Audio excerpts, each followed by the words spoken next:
네, 안녕하세요. 트랜서핑 가이드 홍초파라고 합니다. 우리가 보통 그 시크릿이나 트랜서핑 같은 것을 보게 되면 그 이야기만 들었을 때는 굉장히 잘할 것 같고 또 잘 될 것 같고, 그런데 실제로 해볼 때 뭔가 막힌 듯한 느낌, 뭔가 이건 조금 껄끄러운 느낌, 이건 잘 이해 안 되는 느낌, 그런 느낌이 들 때가 많이 있죠. 그래서 오늘은 이번 시간에는 그 트랜서핑을 했을 때 우리가 막히는 부분, 뭔가 잘 이해 안 되는 부분에 대해서 알아보는 시간을 가져보도록 하겠습니다. 트랜서핑을 보신 분들은 아마 기억을 하실 거예요. 우리는 보통 마음과 영혼이란 게 존재하는데, 마음과 영혼이 일치했을 때, 마음과 영혼이 일치했을 때 나의 의도는 실현된다는 이야기를 많이 들어보셨을 겁니다. 그런데 어떻게 하면 마음과 영혼이 일치되는지, 그리고 마음은 구체적으로 뭔지, 영혼은 구체적으로 뭔지에 대해서는 우리는 정확하게는 모르고 있는 것 같아요. 모르고 있다 보니까 마음과 영혼의 일치는 하고 싶지만, 일치를 해야 된다고 생각하지만 실제로는 그것이 잘 이루어지지 않는 경우가 많습니다. 그래서 이번 시간부터 앞으로 계속 우리는 마음과 영혼에 대해서 알아보고, 이 마음과 영혼을 어떻게 일치시키는가에 대해서 알아보는 시간을 가져보도록 하겠습니다. 먼저 우리 영혼을 볼 때, 영혼은 일단 두 가지 패턴으로 나뉠 수가 있습니다. 영혼의 열정과 영혼의 자리. 우리가 어떤 의도를 내잖아요. 나는 이거 뭔가를 하고 싶어, 뭔가를 이루어내고 싶어, 나는 이런 사람이 되고 싶어, 난 이걸 원해, 이런 이야기를 많이 하지만 실질적으로 우리가 그것을 하지 못하는 이유 중에 한 개가 뭐냐면, 우리는 사실은 영혼의 열정에서 나오는 의도를 내는 것이 아니라 욕심과 욕망에서 나오는 의도가 아닌 그냥 간절한 바람을 내거든요. 그런 간절한 바람은 사실은 영혼의 열정에서 나오는 것이 아니기 때문에 실제로는 성공하기가 많이 힘드네요. 그래서 그러면 영혼의 열정은 우리가 어떻게 알아차릴 수 있을까요? 어떻게 낼 수 있을까요? 어떻게 유지시킬 수 있을까요? 그래 물어보잖아요. 그런데 우리가 사실은 영혼의 열정을 알지 못하는 이유 중에 결정적인 하나가 뭐냐면, 우리는 영혼의 열정을 내는 그 느낌을 느끼기에 앞서서 욕망이나 마음속의 목소리에 많이 잠식당합니다. 그래서 그 영혼의 열정을 내가 알아차릴 수도 없고 영혼의 열정을 느낄 수도 없는 거죠. 그래서 앞으로 우리는 쭉 영혼의 열정을 어떻게 하면 알아차릴 것인지, 영혼의 열정을 어떻게 하면 계속 느낌을 유지할 수 있을 것인지에 대해서 알아보는 시간을 가져보도록 하겠습니다. 그 다음에 두 번째로 보면 영혼의 자리인데요. 우리가 의도를 내는 자리, 내가 어떤 선택을 하는 자리가 개인적 자아의 욕망이나 개인적 자아의 애씀이나 어떤 불균형한 상태에서 나오게 되면 의도가 제대로 발현이 되지 않습니다.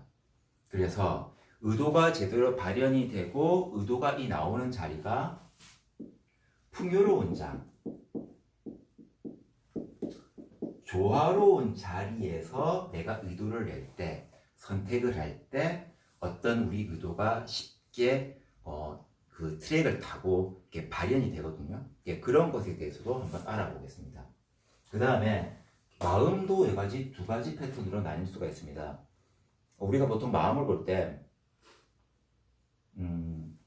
우리가 보통 마음을 볼 때 이렇게 마음 공부 같은 걸 할 때 보면 이 마음이라는 것 자체가 정말 우리한테 너무 힘들게 다가올 때가 있어요. 이걸 어떻게 갖다 버릴 수도 없고, 정말 힘들어요. 그래서 이 마음은 정말 내가 싫어, 마음을 없애버리고 싶어, 에고도 없애버리고 싶어, 그래서 난 정말 참나로서 살아가고 싶어, 그런 얘기를 하지만 실제로 이 마음을 우리가 들여다볼 때는요, 굉장히 합리적인 부분이 되게 많아요.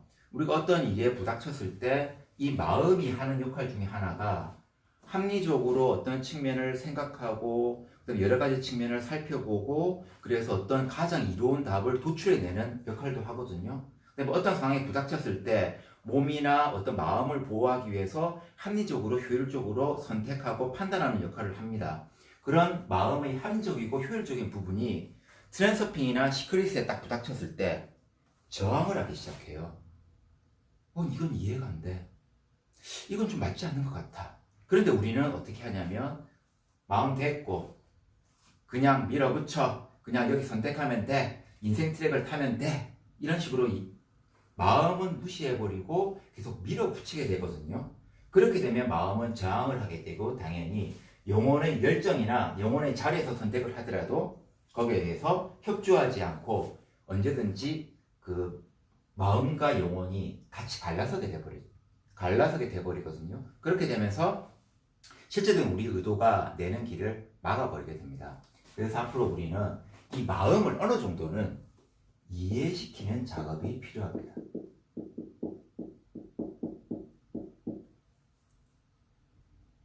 그 다음에 또 우리가 또 마음을 이렇게 들여다보면 이런 목소리, 내 안에 이런 울림 같은 게 느껴질 때가 있을 거예요. 난 못해.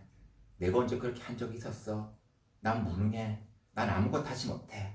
마치 내면의 어린아이가 내한테 하듯이 굉장히 상처받은 내면의 어린아이의 목소리나 아니면 내 안의 부분들, 내가 미처 알지 못했던 어떤 어둠이었던 그런 부분들, 그렇지만 어둠이지만 그것은 또 나의 일부분을 이루고 있는 그런 부분들이 있을 거예요. 그걸 이제 우리 심리학적 용어로 상처받은 내면의 아이라고 이야기할 수도 있고 내 안에 어떤 외면받은 부분이라고 할 수도 있고 아니면 빛과 상반되는 어둠, 그러나 그것은 나의 일부분인, 그렇지만 내가 인정하지 않고 있는 그런 그림자인 부분들이 있거든요.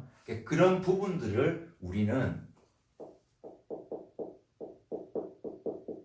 안아주는 작업도 필요합니다. 그래서 사실은 마음을 볼 때는 마음의 합리적이고 효율적인 부분과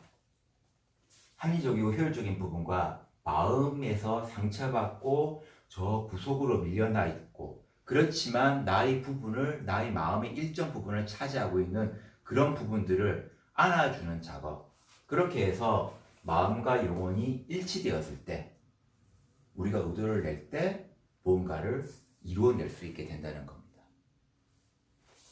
그래서 앞으로 우리는 이런 마음의 패턴들, 마음을 안아줘야 되는 부분들, 그 다음에 마음을 이해시켜야 되는 부분들, 그 다음에 영혼의 열정을 어떻게 알아차리고 어떻게 유지시킬 것인가에 대한 것들, 그 다음에 영혼의 자리, 특히 풍요롭고 조화로운 자리, 이것은 개인적 자의 에스에서 나오는 것이 아니라 정말 내가 우리가 현존이라는 말을 많이 쓰는데 현존하고 내가 그 전체의 자리에서 낼 수 있는 방법에 대해서 계속 알아보는 시간을 가져보도록 하겠습니다.